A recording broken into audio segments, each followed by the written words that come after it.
me, I be moving fast. Call me a shooting star. Let 'em know who you are. Flying up in a bar. Wish on a star. Time to show 'em who's in charge. Call me a shooting star.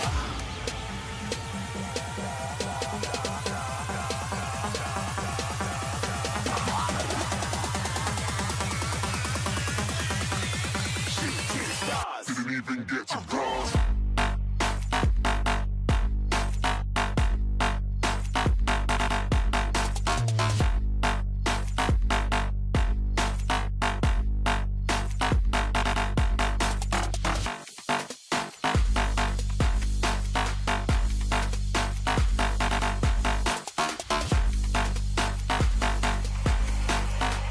I said I'm moving too far. Get to glass.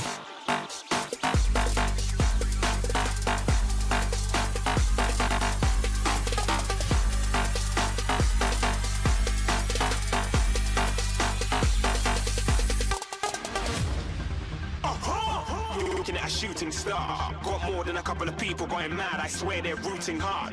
Tell them I be big in the game like she went and got them breast implants. I said I'm moving too fast. Didn't even get a glance. I'm ready to eat up track like I'm seated in a restaurant. If you had swag like mine, you know it's best to flaunt.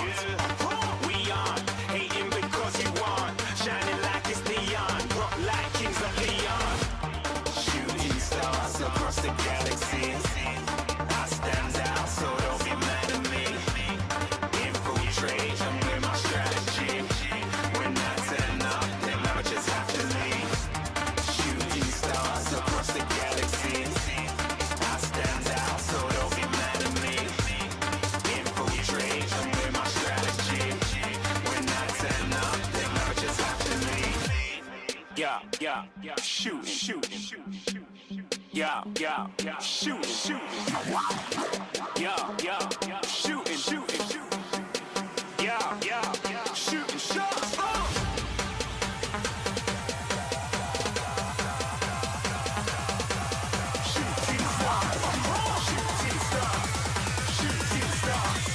Shooting stars. Didn't even get to bronze.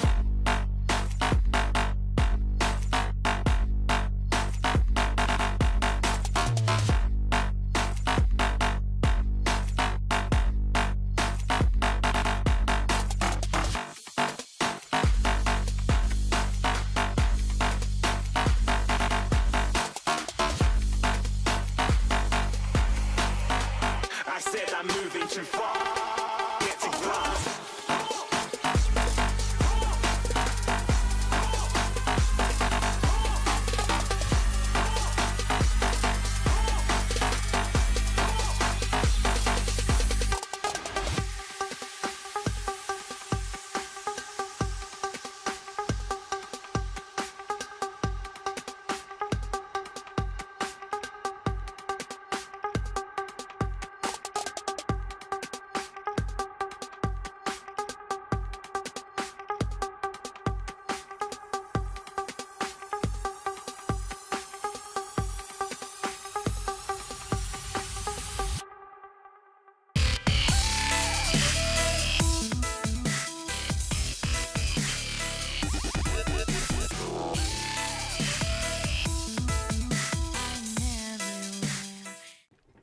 Well, good afternoon, everybody. I had said last night, if you had watched the Libertarian Party time capsule, that I was going to try to do some lunchtime streams as I'm doing my get ready with me type Liberty Boudoir type stuff. Why not? If I'm already going to be spending the time sitting here fucking around with stuff, I might as well talk to you guys. And I have a backlog of clips and things to talk about because I had been sick last week and didn't do any uploads.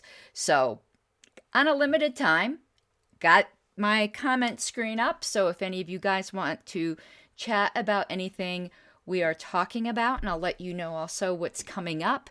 But let's get right to the clips as usual, because I've been on a Dave Smith binge.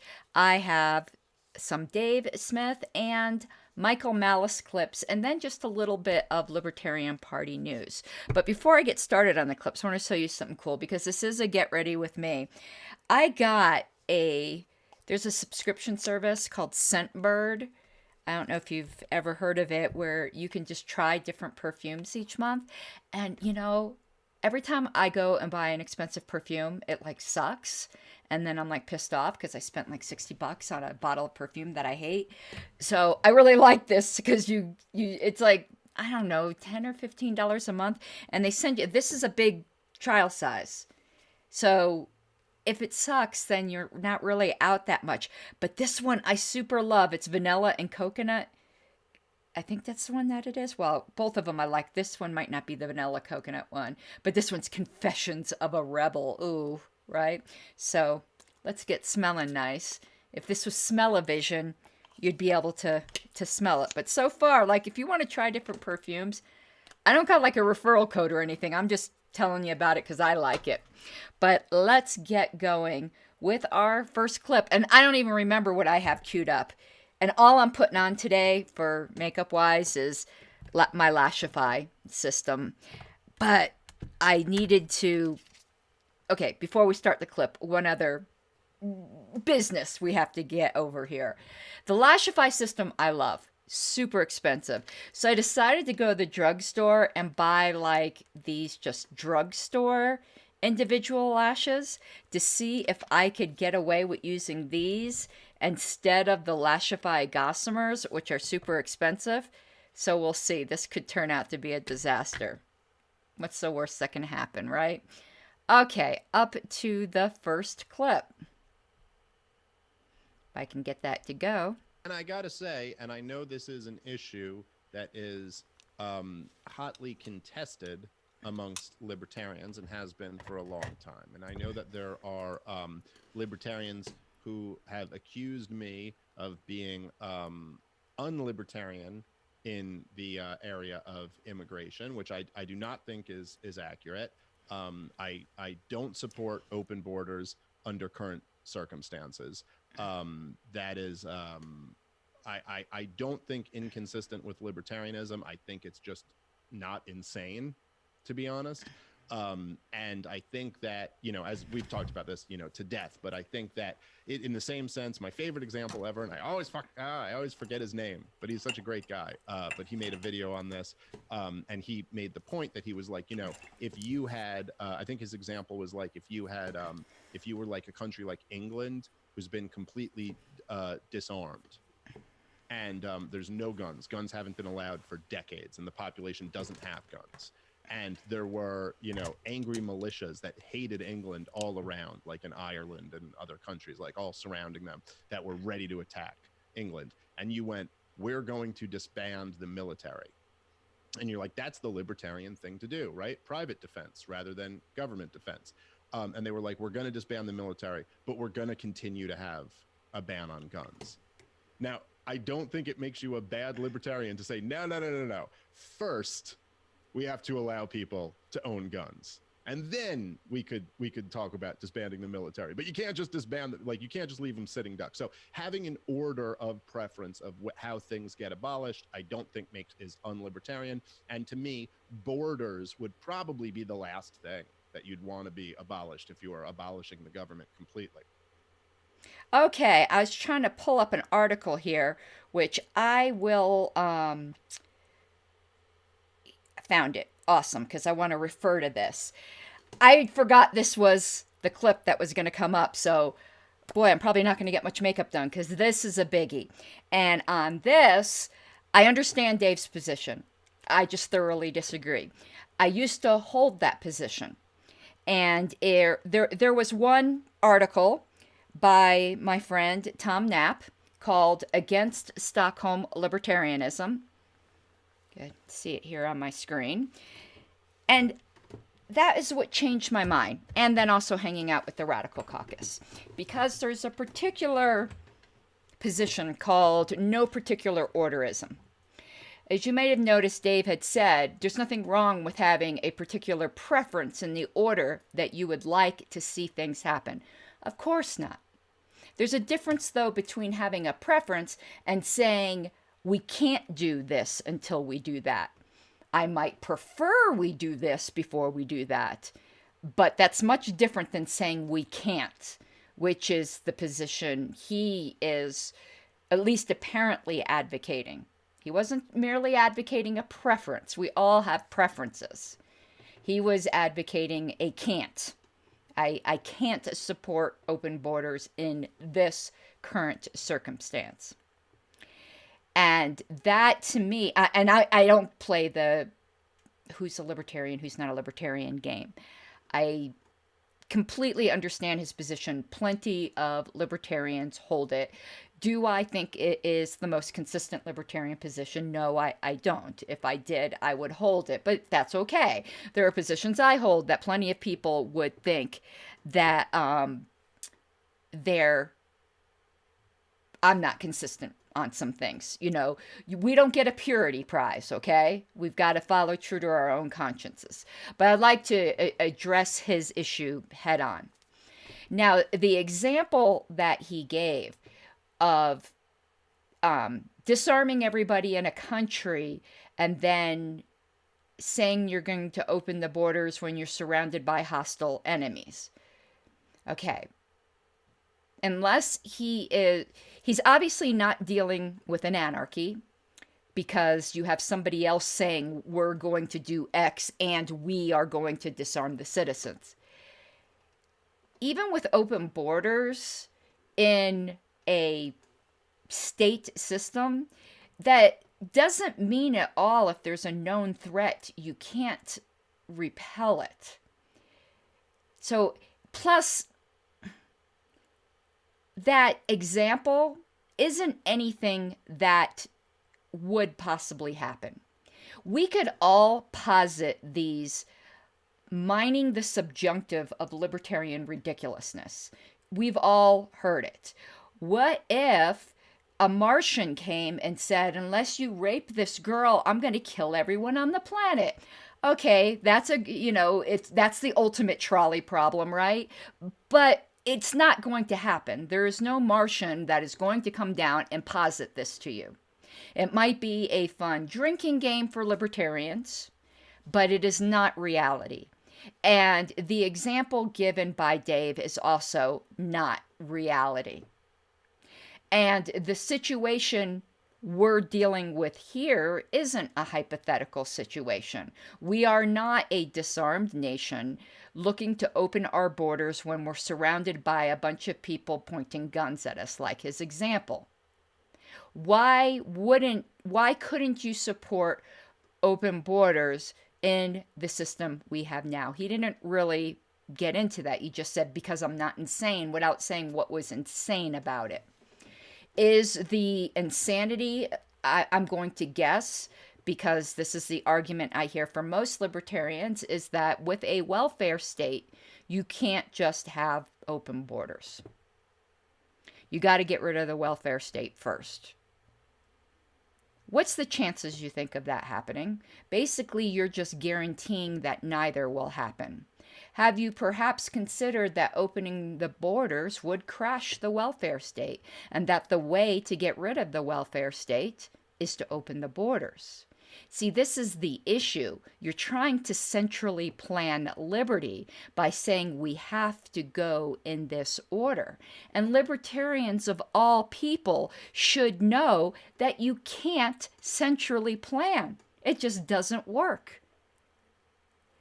And why then we think we could have this dictated order?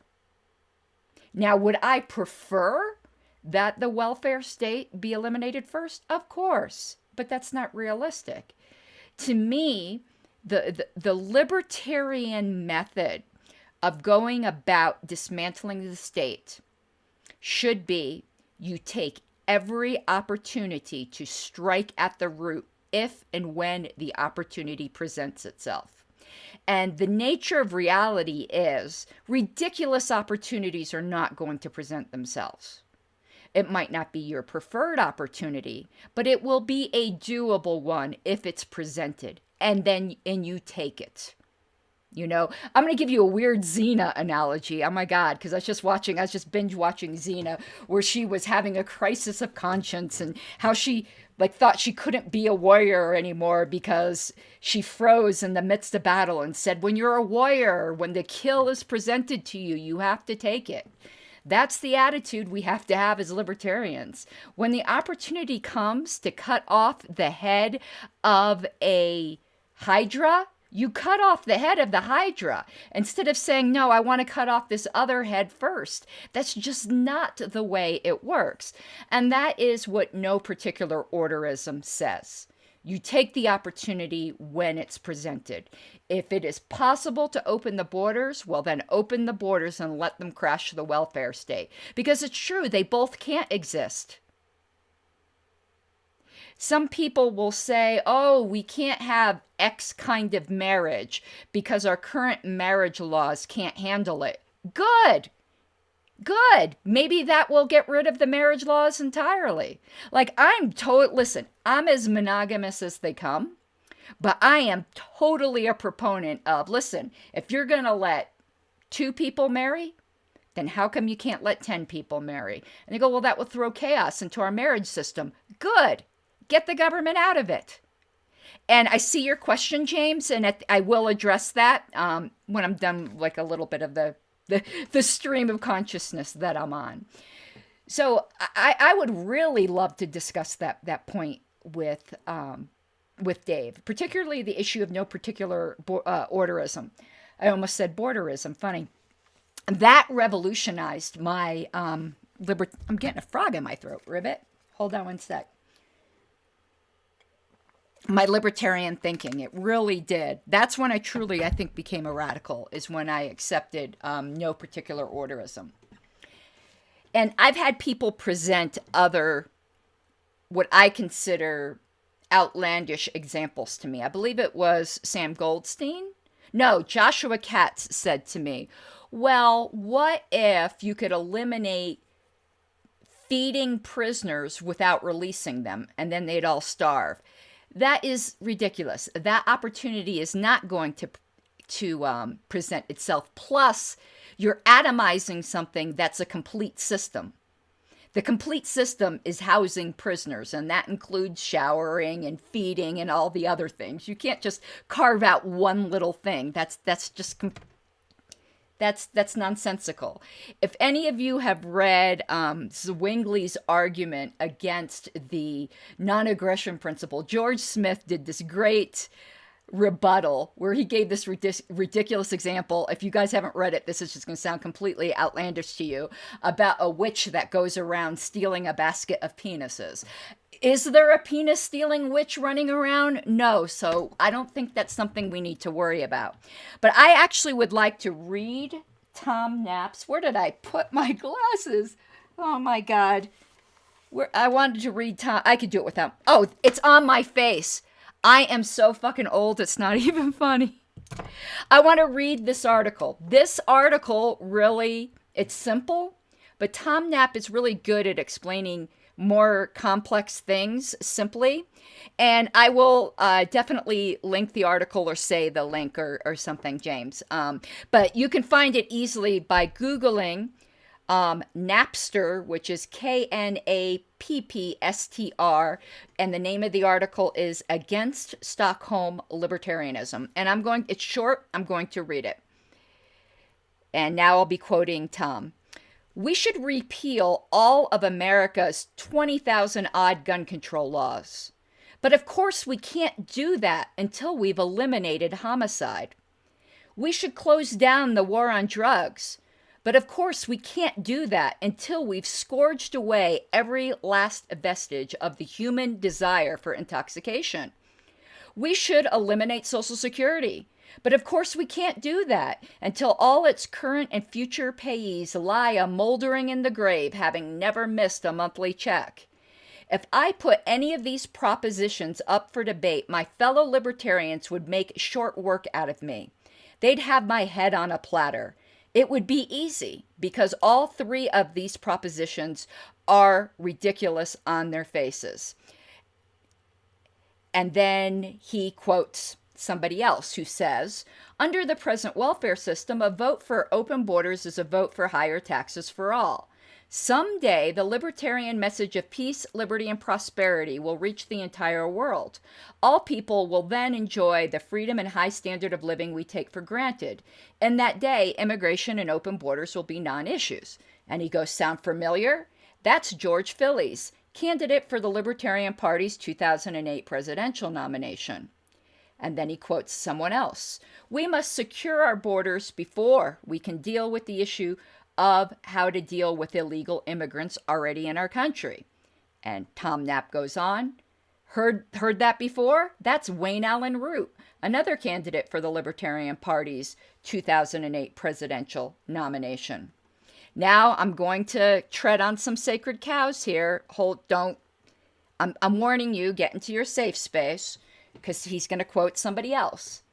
Physically secure our borders and coastlines. We must do whatever it takes to control entry into our country before we undertake complicated immigration reform proposals.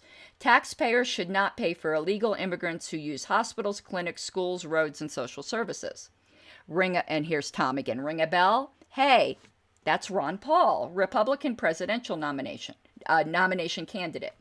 I'm including him because despite his recent born-again hard claims to represent conservatism, I don't know anything about those claims, just as an aside, most libertarians regard him as one of our own.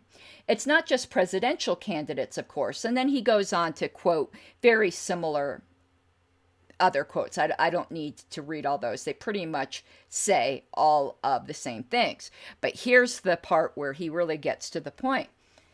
So Tom continues, ladies and gentlemen, what we have here is a hostage situation. It's a neat scam, this holding of one positive reform hostage, while around the corner your political enemies hold its counterpart hostage as well. You won't let your hostage go until they let their hostage go, and they won't let their hostage go until you let yours go, and they'd really rather you didn't. No muss, no fuss. You've both successfully avoided responsibility. They've avoided doing something they don't want to do anyway, and you've avoided doing something you claim that you want to do but are looking for an excuse not to advocate. It is the pleading prayer of St. Augustine. I'm not even going to try to pronounce this Latin, which, let me, da mihi castitatem et contentium, whatever, sed noli modo, whatever, cleverly disguised as practical political necessity. There are probably as many extant definitions of libertarianism as there are libertarians, even zero aggression principle libertarians, and they often disagree on what course principle dictates in various circumstances. Amongst the strangest, though, of all these definitions is, I stand for freedom, just as soon as these other guys do, and not a moment before nonsense. As popular as know-nothing bullshit, festooned with, I'd love to advocate immigration freedom, but first you have to convince that guy over there to give up his food stamps, hostage-taking camouflage seems to have become what passes for a libertarian movement these days. I'm surprised we're not all running into each other at Stockholm Syndrome survivor conventions. And amen. I mean, that says it all. It really does. You're just ensuring it'll never happen because you've got to sometimes force the hand. And the fact is, opening the borders will have to do something to the welfare state. And here is the thing. It's the state that is aggressing against us by forcing us to pay for certain things. It's not the immigrants that are aggressing against us. So punishing the immigrants for something the state is doing is not justice. Remember who the real aggressors are. So you're inhibiting what libertarians claim to believe a freedom of movement right, you know, as long as the property owners, and our borders aren't private property, that would solve everything, consent, or then why would you restrict that because another person might do something else? That is not a valid reason to restrict the freedom of one person. That's like saying, that's why we have drug laws. You can't put drugs in your body because I might have to pay more at the hospital or more in taxes. We don't use these arguments for anything but immigration. And we wonder why people think being against open borders sounds a little xenophobic. And I'm not claiming anyone who holds it is xenophobic. Please don't misunderstand me. But I'm trying to make you understand why it could appear that way when that same logic isn't used for nearly everything else. Why should we have freedom to put whatever we want in our bodies when the medical system is so subsidized? You know, why should we be able to do X when it might put more strain on the public roads? I mean, you could make this argument for everything. But you don't get to restrict the freedom of another person because the state might do something in response. You could only restrict their freedom if they directly are going to aggress against you. So again, I just thoroughly disagree, but probably more people agree with Dave than agree with me. But I hope to win minds and change hearts and all of that. And I'm slowly working on my husband, who's coming more and more to my side of things. His issue isn't so much the welfare state. His issue is, I think, more security issues. You know, we live in a world of fear. Of course, me as an anarchist, I don't really like. A lot of minarchists will say, well, we have to know who's coming in our country. See, I don't even believe in government IDs, but that's going down a whole other rabbit trail. So now let me get to some of the questions that had come up. So let me put this on the screen. James had asked, can you address citizenship and open borders? Often not discussed. That could go two ways. And please understand that I come at this, you know, I'm not a minarchist, I'm an anarchist. So to me, like, citizenship is, it's not a concept like I even agree with. It's that property ownership is the concept I would use. But I would say anyone who wants to become a citizen should be allowed to become a citizen. I really don't see that as an issue. As I'm trying to put myself in a minarchist mindset, as to what might be a citizenship requirement.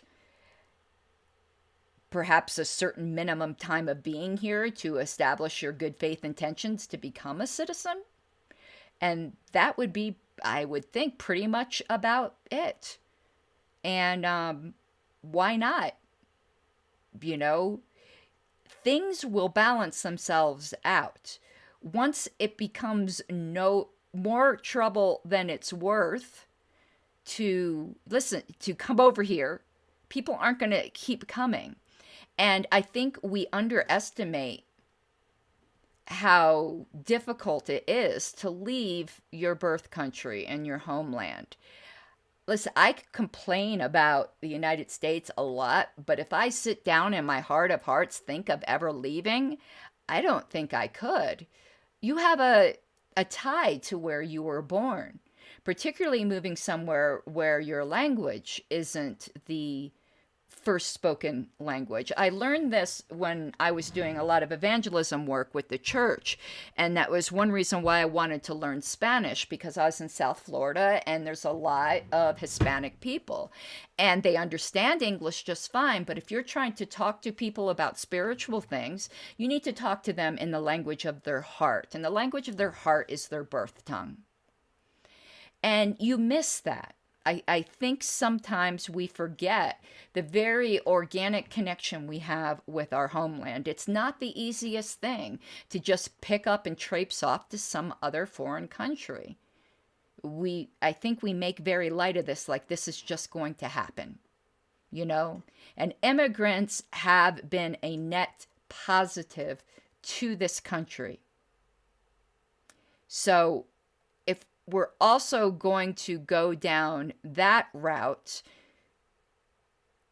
why are we making a distinction between people who happen to pop out of their mother's vagina on this side of a particular border rather than this side only for countries? Hell, there are some states that have more generous welfare programs. Perhaps people shouldn't be able to cross state lines. Perhaps they shouldn't be able to immigrate. Colorado's full. You can't come here. You might raise my taxes if you come here. No more. I want to close Colorado's borders. We would think that's ridiculous. So it's food for thought, I hope. And let's see if we've got more comments.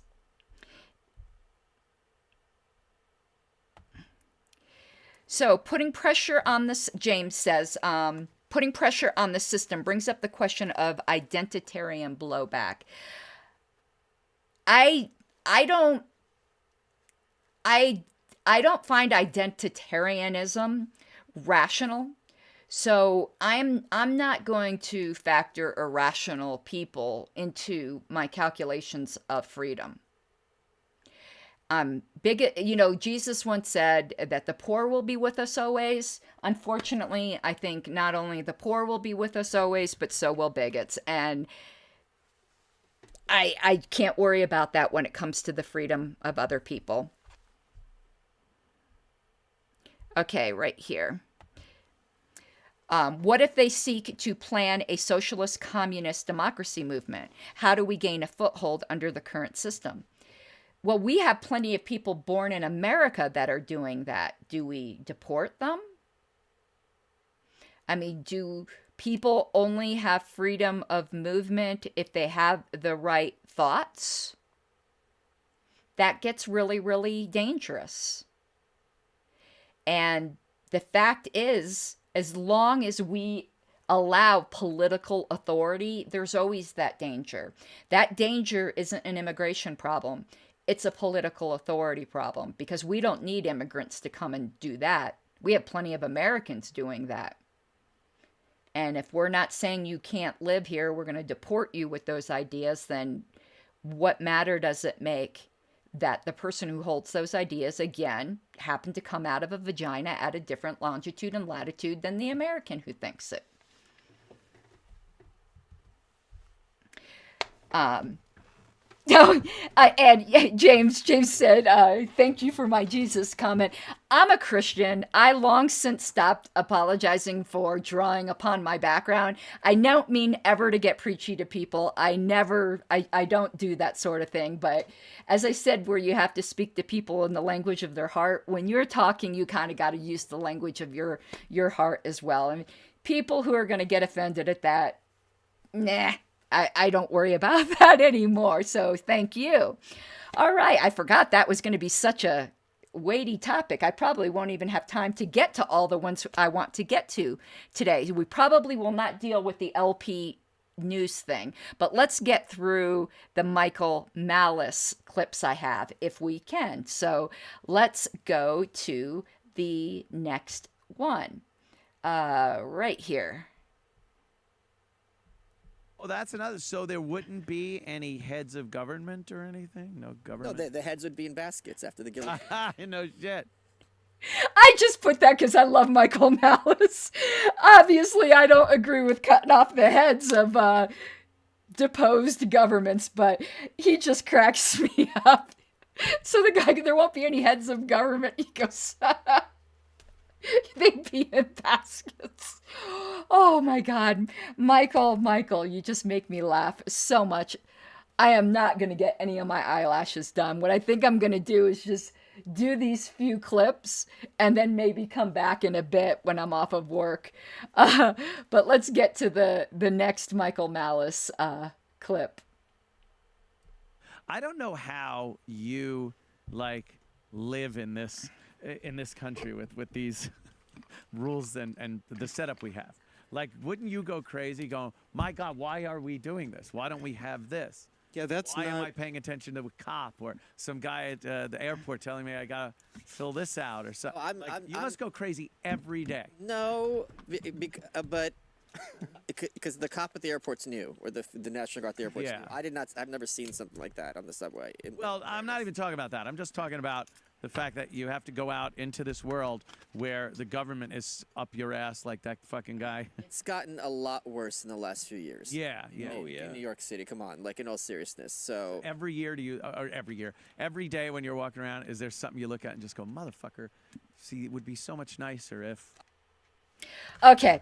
I love that clip because I know what the host was getting at. I'm not so sure Michael was understanding where he was going with it, or he was just toying with the guy. But let me answer the question directly because, again, Michael Malice is an anarchist, as I am. To the host, yes, I do go crazy in this world. I do walk around every day going, if I let it get to me, it gets bad. But my husband will tell you constantly, I am just muttering and bitching and complaining.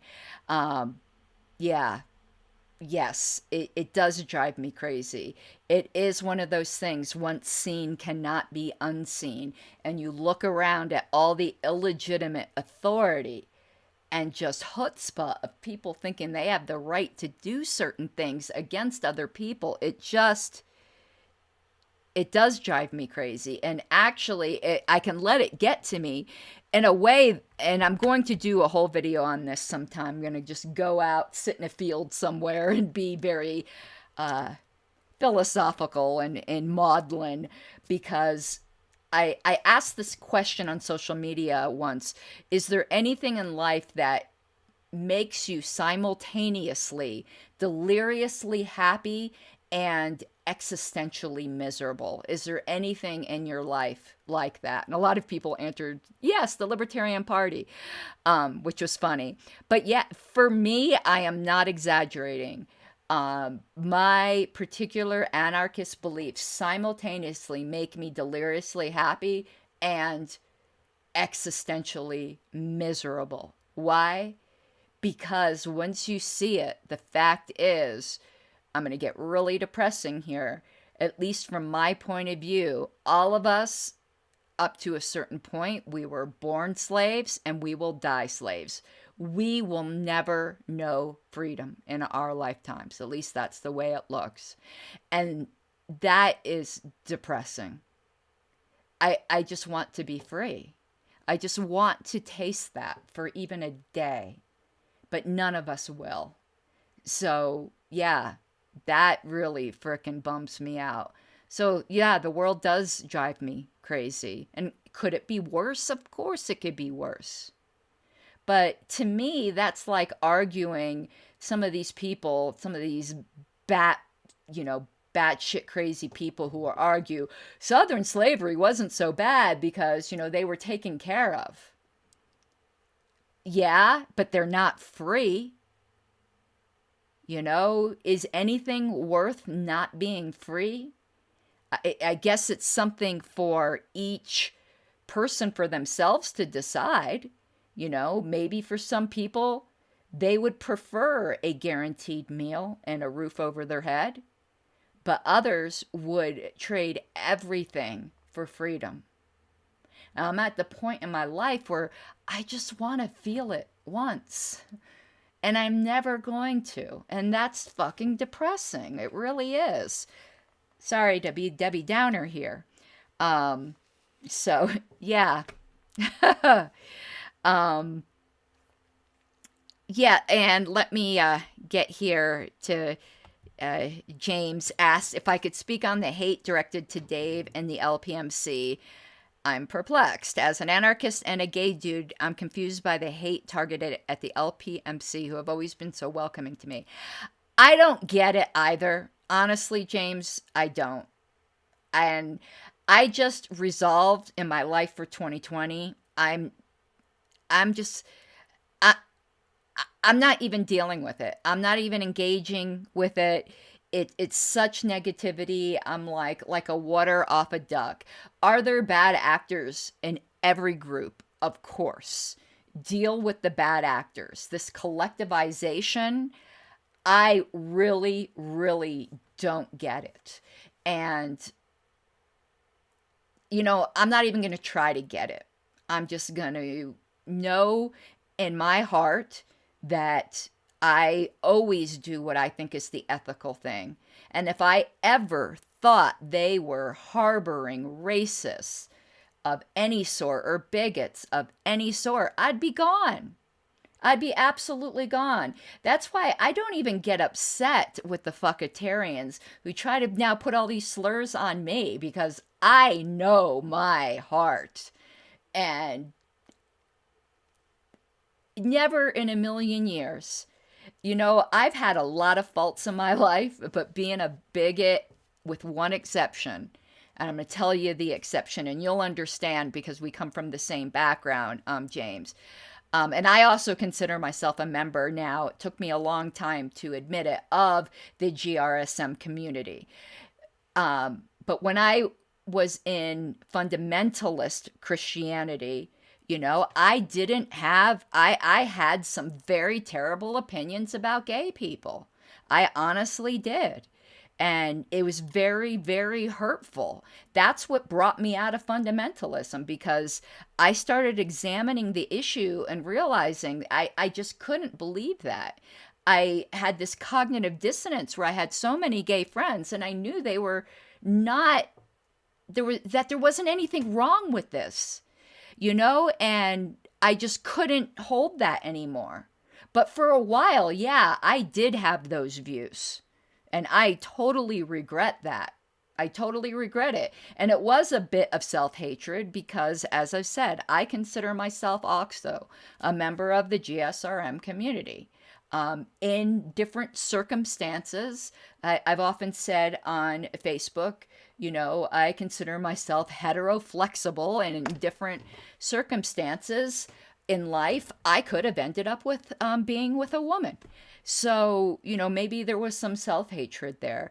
But when it comes to non-religiously motivated things, and a lot of religious people are really caught up in that, and I am very sad for them. But when it comes to things like races, never, ever, ever in a million years. So those people could say whatever they want about me. I know me. And, that's all I can say, James, is you do you, boo-boo. And if you find it welcoming, like I find it welcoming, then that's really all that matters. People are going to, as they say, haters are going to hate, And speaking further, though, on the issue of Christianity and differing sexualities, some of my former fundamentalist friends, like, they consider me completely apostate now because I'm completely affirming. And they think I've had to abandon my faith, but I didn't.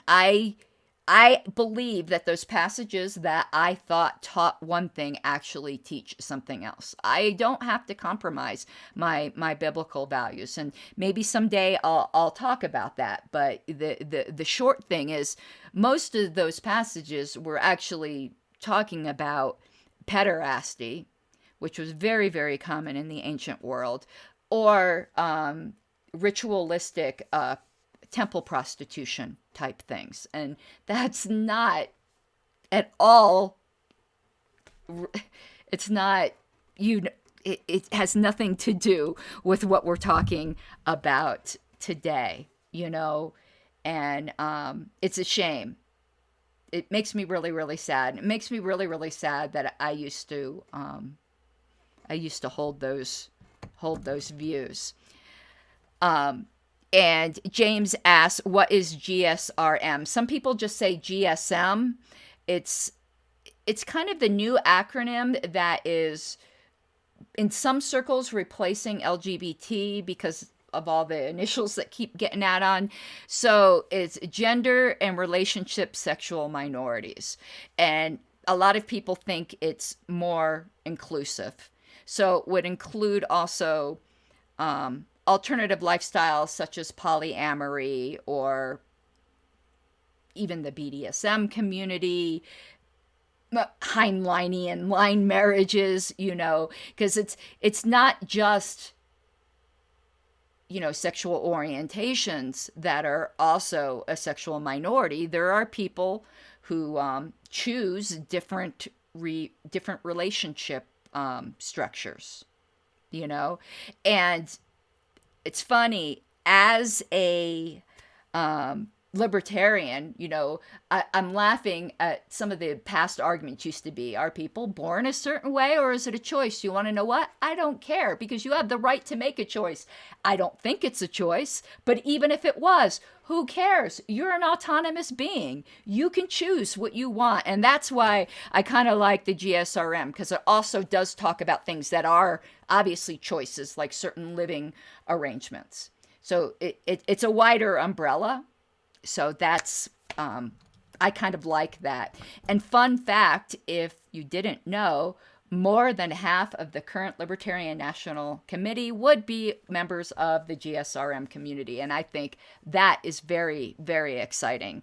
I don't think the Democrats can say that for all their talk. Just interesting here. So I think I got maybe one more Michael Malice clip, so let's see. And this is not anarchy. It is anarchy. It is anarchy.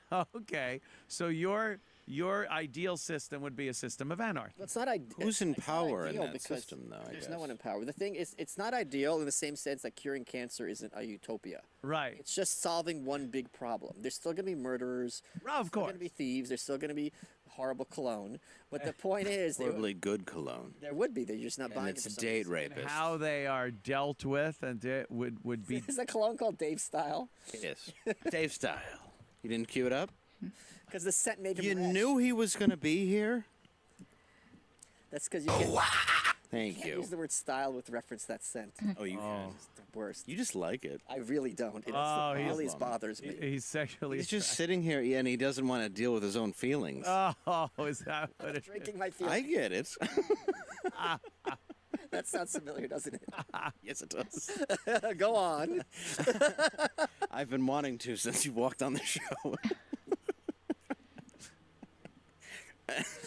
We're So just there's no talking about my America. relapse. There's no real America then, right? Correct.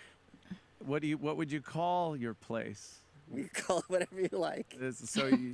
And how would big call or it small would Kurdistan. something like? What if you Here's the and thing. Let me Kurdistan. explain it to you in very simple ways. okay, Anarchism just means, and the anarchists get all autistic about this on Twitter, which I enjoy. Your citizenship is based on ideology, not geography. okay, So same with your cell phone company, right? Like you can be on Sprint sitting over there. I could be on AT&T sitting over here. We're both covered by cell phones. Okay. If I want to call you, you could call me. It's the same thing, right? Where's There's Cricket? no reason. What? Where's Cricket? they The went, ghetto they went phone. away.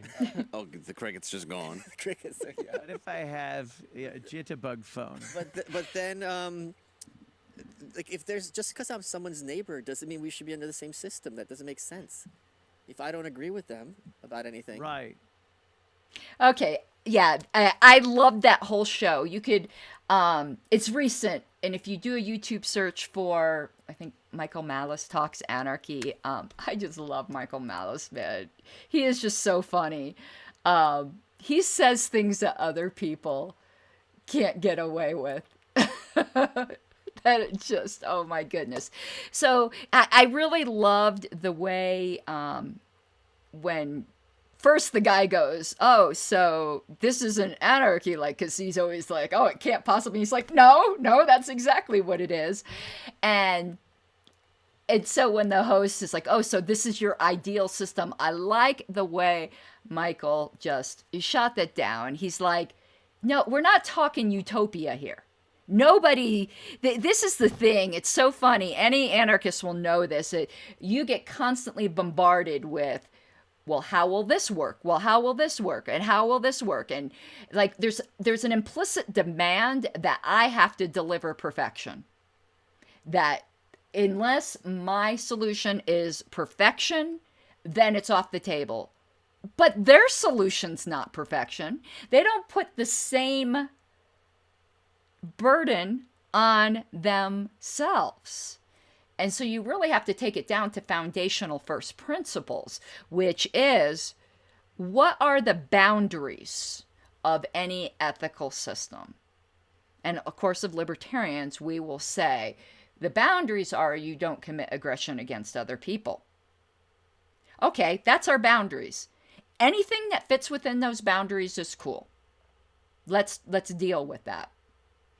And really, the system that comes down to is, it's not even really anarchy. I'd say it's panarchy, which is, because people can choose. Here's the thing. How do I word this? Force isn't force if somebody consents, type thing. So if you want to live in a system where the government takes out a certain amount of your money, but you're like okay with that, then that's not force, right? So that's more of a panarchy type of ideal, which I see that kind of a subset of anarchy, though some anarchists don't. But I think within libertarian anarchy, panarchy is actually the ideal that we're looking for. And it certainly will not be perfect because people are not perfect. But it doesn't violate the boundaries. It doesn't commit aggression. Anyone who's read Robert Nozick's Anarchy, State, and Utopia, in the introduction, he really deals with this very well, I think. And I'm not sure if he called them side constraints. So basically, he dealt with the utilitarian argument, who says, no, we need to do the greatest good for the greatest number of people. And it's interesting because the Radical Caucus also deals with this issue, and it triggers some people. One of the Radical Caucus's key points is that natural rights are utilitarian. And people hear the utilitarian word and they freak out and they don't understand what's being said. All they're saying is what Nozick said, which I'm going to now explain some more. So Nozick said, of course, everyone wants to do the greatest good for the greatest number of people. That's just natural. But you can't make that the boundaries. You can't make that the goal without regard to anything else. So I don't know if he gave the bowling alley, like a bowling lane analogy, or whether I came up with that in my head, but that's how I envision it. If you're, looking down, what is that called? Bowling lane? I'm not a sports person. You got the two gutters, right? You don't want to get the ball in the gutters. And fun fact, I do use bumpers. I don't care if I'm 50-something years old. I go to the bowling alley and I go, I want bumpers. Don't judge me, bro. But anyway, people who don't use bumpers, you got those two alleys and you don't want to get the ball in the ball in the alleys. That's aggression. Just think of those as the aggression trough. And you got your goal down there at the end. Everyone wants to hit a strike. Think of the strike as the greatest good for the greatest number of people. As long as you can do that without getting the ball in the gutter, you're good.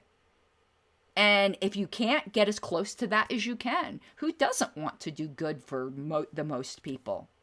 And if you're not committing aggression against anyone, go for it. So a utilitarian type mindset, it's obviously not pure utilitarianism, works in perfectly with deontological libertarianism. And in fact, I think that's the only ethical way to work deontological libertarianism. Because the fact is, libertarian dystopia is possible. I talk about that a lot. Thunderdome is possible, and none of us want Thunderdome. Well, maybe some people do. I don't. All right, well, it's been fun. And James, oh my goodness, I had such a good time talking with you. And I better get back to work. I didn't get any of my makeup done. I'll have to do that later. But until then, y'all have a great afternoon. I hope you enjoyed it. Bye-bye. You gotta take what you're given, that's how we live it. Don't be mad at the system, it's simply how we've existed. I hear a lot of people talking like they politicians and choose to be an accountant because it's safe in the business. Not the